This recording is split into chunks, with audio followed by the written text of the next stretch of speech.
Alhamdulillah nahmaduhu wa nasta'inuhu wa nastaghfiruh wa na'udzu billahi min syururi anfusina wa min sayyiati a'malina may yahdihillahu fala mudhillalah wa may yudlilhu fala hadiyalah. Asyhadu an la ilaha illallah wa asyhadu anna Muhammadan abduhu wa rasuluh. Allahumma salli ala Muhammad wa ala ali Muhammad.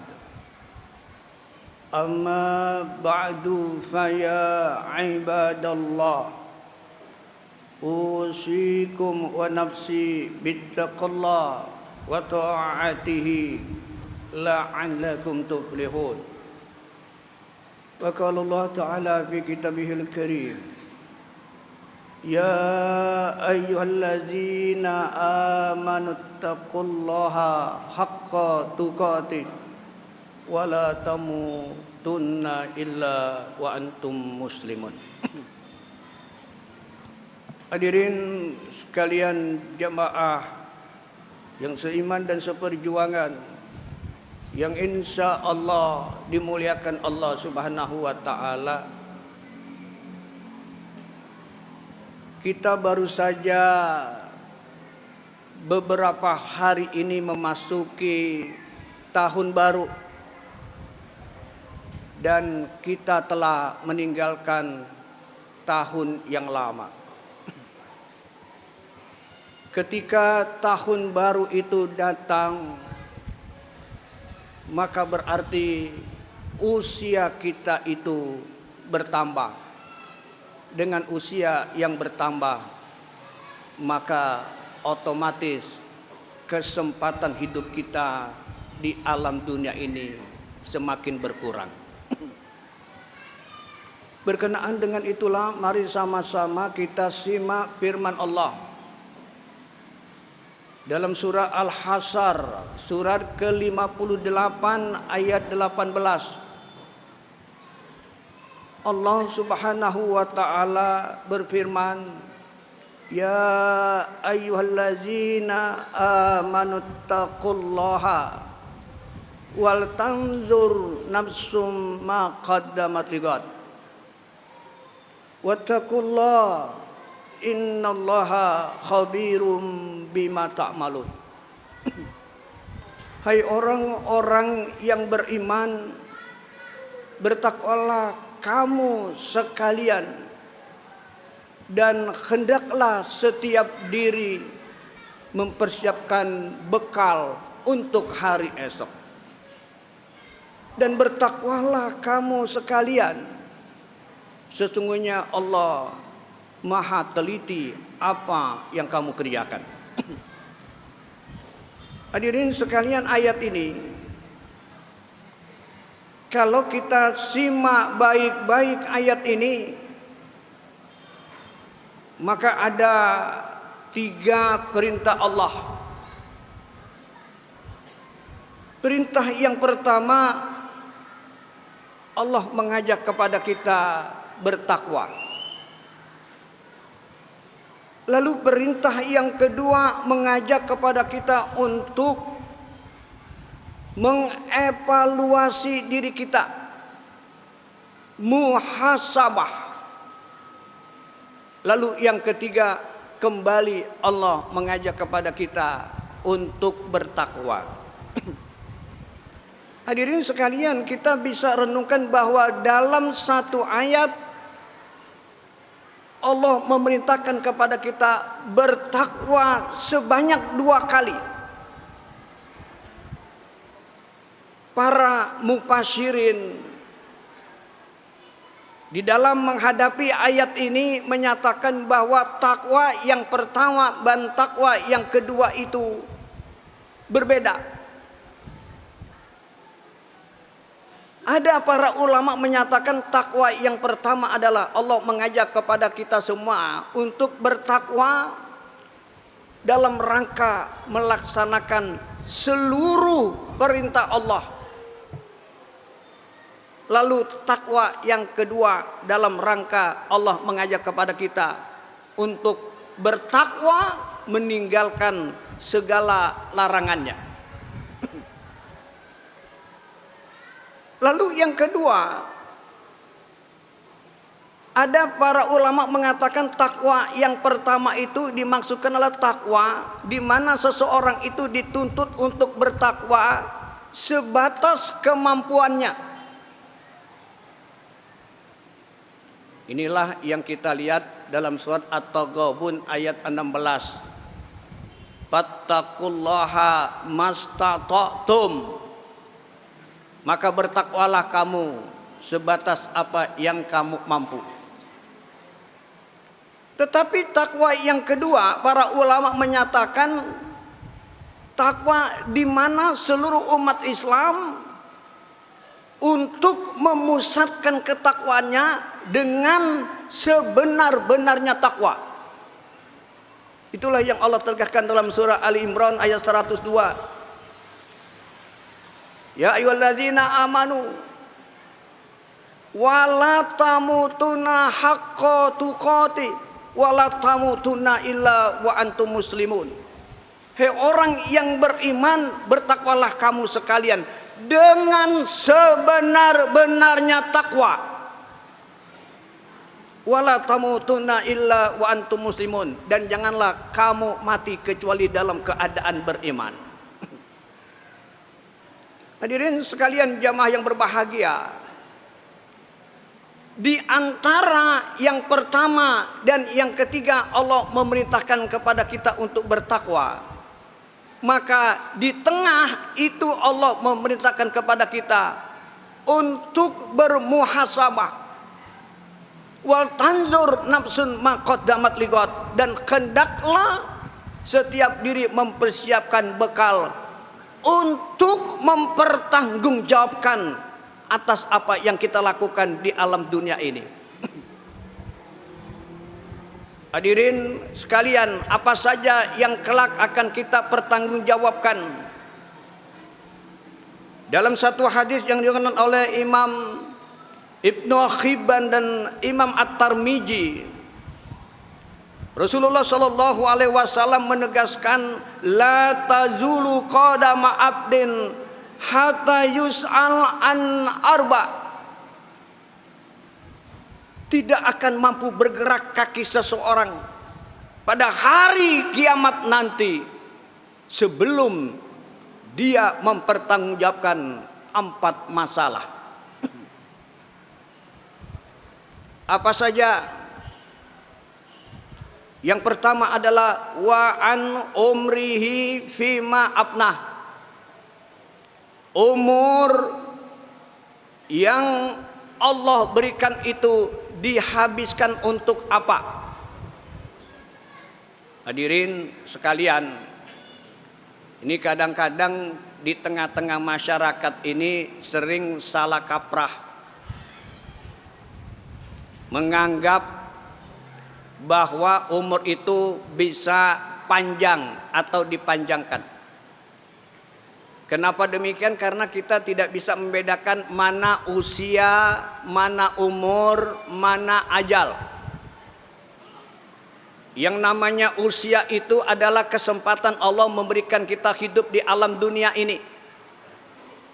Yang namanya umur adalah momen di mana kita melakukan apa yang baik dan apa yang buruk ketika Allah memberikan kesempatan kepada kita.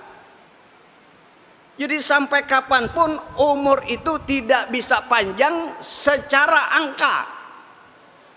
Karena Allah sudah tegaskan, fa iza jaa ajalhum la yastahiruna sa'ah wa la yastaqdimun. Maka apabila ajal itu telah sampai pada diri seseorang, tidak akan ditambah, tidak akan dikurang. Tetapi kenapa dalam satu hadis Rasulullah mengatakan, man ahabba ayyub sato fi rizqihi wa yunsa'alu fi asari falyasir rahimah. Siapa orang yang bersilaturahim, maka dipanjangkan umurnya dan diluaskan rezekinya. Ini hadis pemahamannya bukan ketika seseorang itu bersilaturahim kemudian umurnya itu secara angka menjadi bertambah. Tapi yang dimaksud dengan itu adalah bahwa seseorang ketika usianya yang telah Allah berikan kesempatan, dia melakukan berbagai macam kebaikan-kebaikan. Misalkan seseorang itu dia mendirikan masjid, misalkan dia membantu anak yatim, maka sampai kapanpun orang itu umurnya panjang. Kenapa umurnya panjang? Karena sampai hari kiamat akan disebut dan akan dikenang oleh orang lain. Oleh karena itulah orang Badui bertanya kepada Rasulullah, "Ya Rasulullah, khairun nas, siapakah manusia yang terbaik?" Lalu Nabi mengatakan, "Man tala umruhu wa hasuna amaluhu." Orang yang panjang umurnya dan banyak amal ibadahnya. Jadi umur bukan secara hitungan, tetapi yang dimaksud dengan umur ini adalah ketika seseorang itu melakukan kebaikan. Wal hanya sama wa syarrun nas, siapakah manusia yang buruk? Lalu Nabi mengatakan, man tala umruhu, orang yang banyak pekerjaannya pada saat diberikan kesempatan hidup, wasa'a amalhu, tapi banyak keburukannya. Oleh karena itulah Allah mempertanyakan kepada kita nanti, umur, artinya umur adalah pekerjaan-pekerjaan apa yang kamu lakukan di alam dunia ini, kelak akan dimintakan pertanggungjawaban di hadapan Allah. Lalu hadirin sekalian, yang kedua, wa an ilmihi bima amilabi, yang akan dipertanyakan nanti di hadapan Allah adalah ilmu yang engkau dapatkan di alam dunia ini digunakan untuk apa?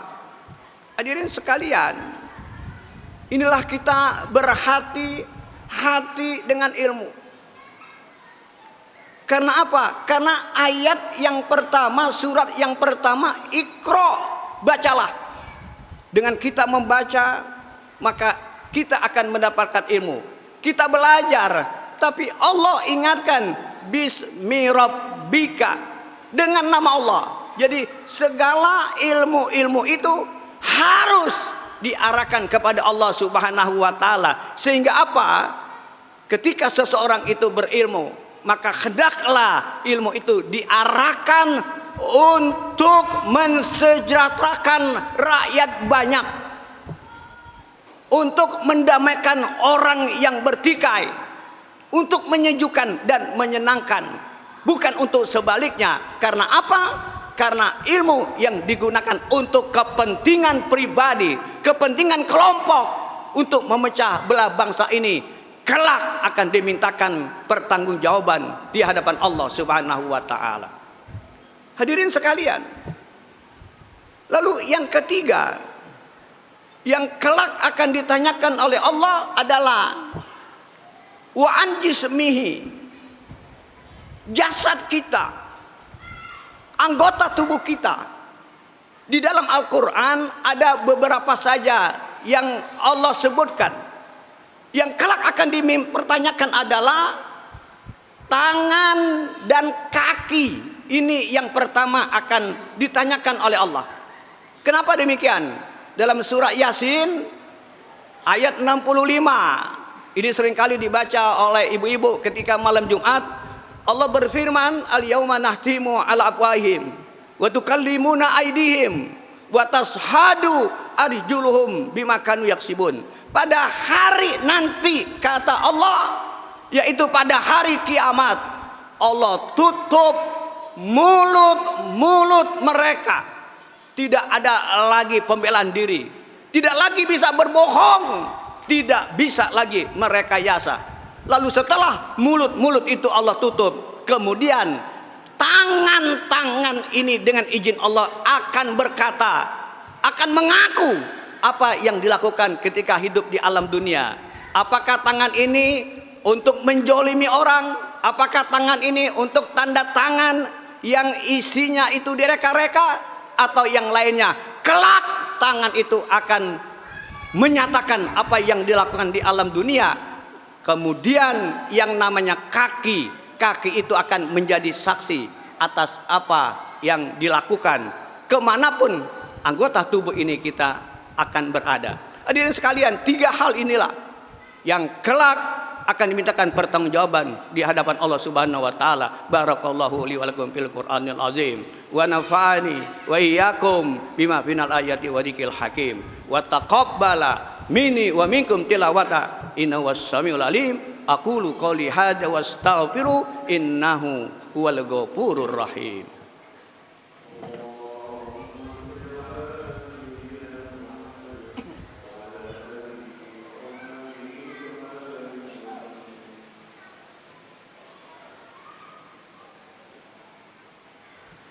Alhamdulillah nahmaduhu wa nasta'inuhu wa nastaghfiruh wa na'udzu billahi min syururi anfusina wa min sayyiati a'malina may yahdihillahu fala mudilla lahu wa may yudlilhu fala hadiyalah.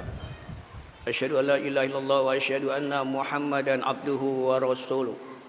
Allahumma shalli ala Muhammad wa ala ali Muhammad. Hadirin sekalian, kemudian pertanyaan yang keempat. Yang pertama adalah umur. Yang kedua adalah ilmu. Yang ketiga adalah seluruh jasad kita. Yang keempat yang akan kelak dipertanyakan di hadapan Allah itu adalah harta. Untuk harta ini pertanyaannya 2. Kalau yang 3 tadi pertanyaan cuma 1. Kalau harta itu pertanyaan 2. Kata Nabi, wa an malihi min ainak tasaba wa fi ma'an pakoh. Harta itu yang kamu dapatkan dari mana? Setelah itu nggak selesai, dikemanakan? Itu harta. Dari mana lalu dikemanakan? Maka sumber daripada harta itu akan dipertanyakan di hadapan Allah Subhanahu wa taala. Oleh karena itulah hadirin sekalian, jangan sekali-sekali kita menganggap enteng.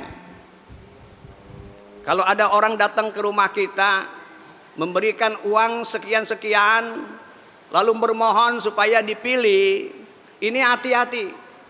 Bisa jadi yang semacam itu merupakan bagian daripada penyuapan. Sekecil apapun kelak akan dimintakan pertanggungjawaban di hadapan Allah Subhanahu wa taala.